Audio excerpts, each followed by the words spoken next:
నమస్తే, welcome to Shri Lakshmi Nancharam తల్లి ladies and gents tailor అండి. ఇది మన దగ్గర మన షార్ట్ వీడియో పెట్టాం కదా, మనకు ఒక మేడం 9 పీస్ ఇచ్చిందని. ఏం లేదండి, సింపుల్ రౌండ్ నెక్లు పైపింగ్ వేసి స్టిచ్చింగ్ చేసాం అంతే. జస్ట్ ప్రతిదీ కూడాను మనం ఇందులో చేసిందంటూ ఏమీ లేదు. మనకి ఈ మేడం వచ్చేసేసి 9 పీసులు ఇచ్చారండి. మొత్తం ఇది కూడా అన్ని రౌండ్ నెక్లే. మనం ఇందులో పెద్దగా చేసింది ఏమీ లేదు. పైపింగ్ వేసి హెమ్మి చేసి ఇచ్చేసాం ఈ 9 పీసులు.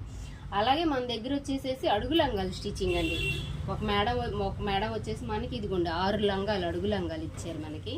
అడుగు లంగాలు కూడా ఎలా అంటే మీకు ఒకసారి ఓపెన్ చేసి చూపిస్తానండి, ఎలా స్టిచ్ చేసామనేది చూడొచ్చు. ఇది స్టిచ్చింగ్ అనేది మీకు కనిపిస్తుంది కదా, ఇలా మనం ప్యాంట్కి ఇలా స్టిచ్ చేసినట్టు స్టిచ్చింగ్ ప్రతిదీ కూడా అలా చేసామన్నమాట. ఓవర్లాక్లు జిగ్ జాక్లు అలా చేస్తారు కదా, అలా కాకుండా ఇలా ఫోల్డింగ్ చేస్తే అసలు ఎప్పటికీ చిరిగిపోదండి, త్వరగానే చిరగదు. డబుల్ స్టిచ్చింగ్ చేసాము. మా వీడియో కనుక నచ్చితే please like and share, subscribe అండి. ఆర్డర్ చేసుకోవాలంటే తెలుసు కదా, మన నెంబర్ వచ్చేసి 9346779054కి ఆర్డర్ చేయొచ్చండి. థ్యాంక్ యూ అండి.